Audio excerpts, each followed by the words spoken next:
오전 9시 반쯤 조용한 시골 마을에 연이어 총성이 울렸습니다. 75살 전모 씨가 엽총을 난사한 겁니다.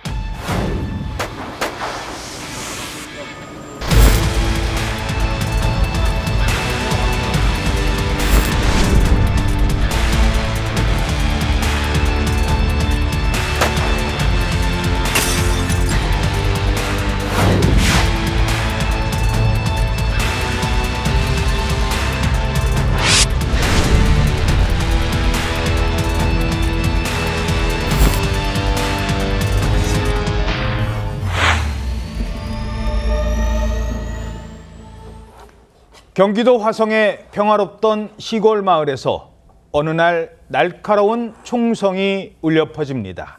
총소리에 놀라 밖으로 나온 이웃 주민은 이런 충격적인 모습을 봤다고 당시 증언했습니다. 두 발이 총성이 울렸어요. 연속으로. 두 발이 울린 다음에 며느리가 2층 베란다로 나오셔서 막 우시더라고. 그래서 저한테 말씀하시는 게 신고를 해달라고. 그래서 저는 119로 신고를 해드렸고.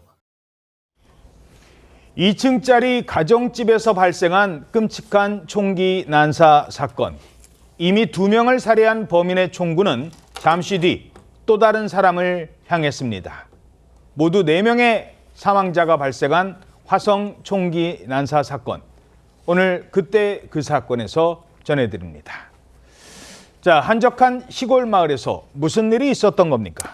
오전 9시를 갓 넘긴 시간이었습니다. 그런데 그때 주민들의 귀를 의심케 하는 소리가 들린 건데요. 바로 날카로운 총성이 2발이나 들리게 된 겁니다.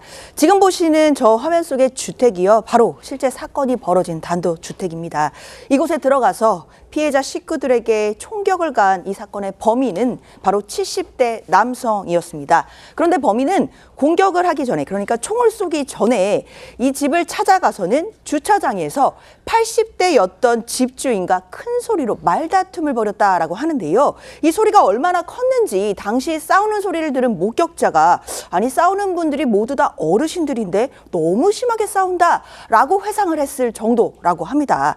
말다툼 후에요. 집주인은 먼저 집으로 들어갔고 범인은 자신의 차량에 두었던 총기를 들고 뒤따라 들어가서 2발을 격발했습니다. 커다란 총소리가 2발이 들렸습니다. 그리고 무슨 일이 벌어집니까?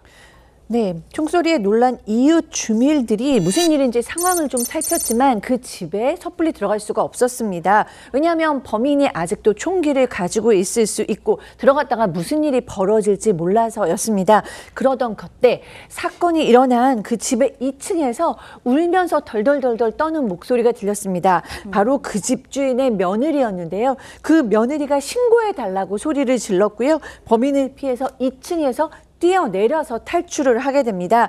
간신히 탈출해서 목숨을 건진 이 며느리가 범인이 80대 우리 시아버지와 시어머니 2분을 공격했어요라고 진술을 했고요. 안타깝게도 2분은 현장에서 숨졌습니다. 자, 며느리가 뛰어내려서 탈출을 하면서 지금 저희 시아버지, 시어머니가 총에 맞아 숨졌어요.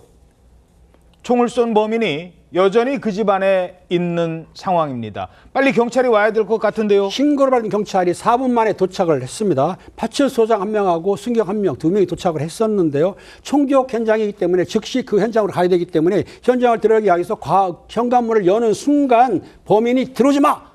라고 하면서 총알 한 발을 발사를 했습니다. 그런데 그 총알은 사람한테 발사한 게 아니고 들어오지 말라는 경고성으로 발사한 것인데요. 그런데 출동했던 경찰들이 물러설 수가 없지 않습니까? 범인 안에 있으니. 그러니까 진정하시라면서 설득을 하기 위해서 파출소장이 테이저건을 들고 진입을 시도했는데 그때 마침 한 발의 총성이 딱 울린 겁니다. 또 총을 쏜 거예요? 그거는 이제 파출소장한테 총을 쐈기 때문에 파출소장이 그 총알을 맞고 현장에서 숨지게 된 것입니다. 파출소장이 숨진 겁니까? 그리고 나서 범인이 이날 총 3명을 살해했는데 얼마 뒤에 총성이 2발이 더 울렸습니다.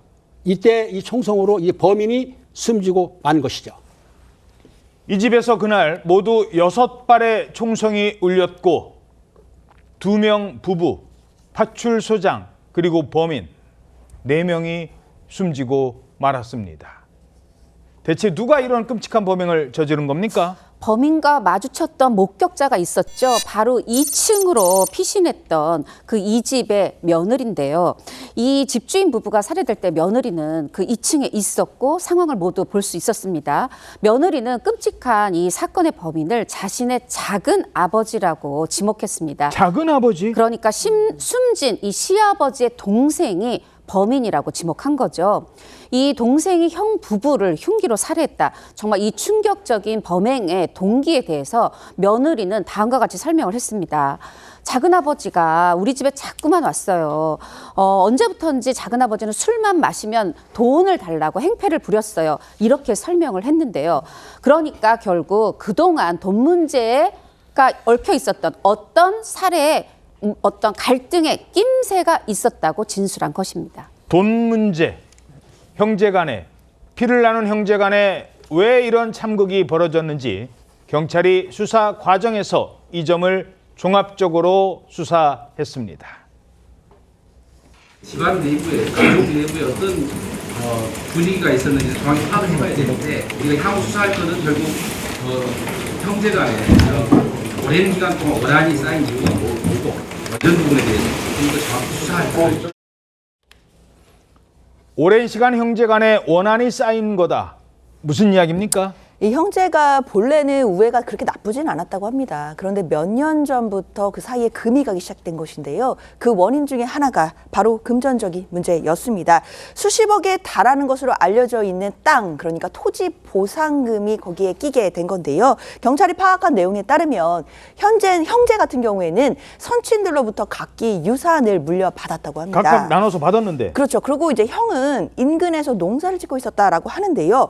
그런데 사건 발생 몇 년 전에 이게 형의 농지 인근에 이제 그 뉴타운이 개발이 되면서 토지 보상금을 받게 된 겁니다. 뉴타운. 그렇죠. 근데 이제 토지가 수용되면서 받은 그 보상금이 한 수십억 정도로 알려졌고요. 게다가 형이 가지고 있는 다른 땅까지 그 가치를 더하게 된다라고 한다면 형의 재산이 무려 한 100억 원대로 추정이 된다라는 것이었습니다. 자, 각기 유산을 받았는데 형은 땅을 받았답니다. 거기서 농사를 지으니까 그 땅으로 농사를 짓고 있는데 어느 날 뉴타운 갑자기 유산이 100억대로 불어난 겁니다. 자, 그러면 범인인 동생은요? 네, 동생은 유산을 좀 많이 탕진했다고 합니다. 서울로 와서 한식당을 운영을 했는데요. 그러면서 유산의 상당 부분을 쓴 것으로 보입니다. 근데 이제 그럼에도 불구하고 아주 경제적으로 어려웠던 것 같지는 않아요. 왜냐하면 운전기사도 계속 있었고 대형 세단을 몰고 다녔습니다. 그런데도 술만 취하면 이 동생은 형한테 와서 돈을 내놔라, 돈을 달라고 얘기했고 이번에도 3억을 달라고 얘기했는데 그 3억을 어디에 쓰겠다는 얘기도 없이 그냥 무작정 3억을 내놔라라고 얘기를 했다라고 합니다. 그러니까 이런 것들을 봤을 때 이게 정말로 경제적으로 어려워서 이런 일을 벌였다고 보기는 어려울 것 같고요. 근본적으로 형과 비교를 한 것 같습니다. 그러니까 질투가 난 거죠. 형은 똑같이 뭐 비슷한 사정이었는데 100억대 자산가가 됐는데 나는 그냥 그대로라는 생각이 드니까 그 상대적 박탈감을 못 이겨서 굉장히 질투를 한 것 같아요. 형제가 아니라 더 큰 박탈감. 네, 그렇죠. 상대적인 박탈감이 원래 가까울수록 더울 수도 있으니까요. 이제 그런데다가 계속해서 본인의 권리라고 생각을 한 것 같습니다. 왜냐하면은 3억을 줬는데 어디에 쓸 테니까 빌려달라도 아니고 무조건 내놓으라라고 얘기하니까 형이 땅을 받은 뭐 자세한 내용은 저희가 알 수 없습니다만 이 동생은 나는 억울하게 뺏겼다라는 생각을 가지고 있었던 것 같습니다. 자, 그렇다고 사건이 발생한 당일 김은배 팀장님, 무슨 일이 생깁니까? 그렇습니다. 이 범인인 동생은 그 사건이 벌어진 그날 오전 8시 반경에 파출소를 찾아갔습니다. 보시면 저 CCTV에 그 살해범 동생의 얼굴이 보이고 있는데요. 동생에게는 수련 면허가 있었는데 파출소에 총기를 맡아놓고 있습니다. 그러니까 뭐라고 했냐면 내일이 수력 기간이 끝나니까 그 총기를 반납을 해서 경찰서 무기고에 맡기겠다라면서 총기를 요구를 했어요. 총기를 내줬습니다. 근데 총기를 가지고 경찰서를 간 게 아니고 바로 사건 현장인 형네 집으로 찾아갔던 것이죠. 근데 형네 집 주차장에서 형수가 먼저 큰 소리로 다툼을 했다는 거예요. 그러니까 형수는 시동생과 말다툼을 하다가 집 안으로 자리를 먼저 피했습니다. 그 사이에 이 범인이 차량에 있던 총기를 갖고 나와서 뒷따로 들어간 뒤에 2번의 총격으로 그 형 부부를 살해했던 것입니다. 자, 이미 저렇게 총기를 반출을 해서 가지고 간 상태에서 형수를 만났는데 형수와 싸운 겁니다. 형수가 집 안으로 들어가자 저걸 들고 쫓아간 겁니다.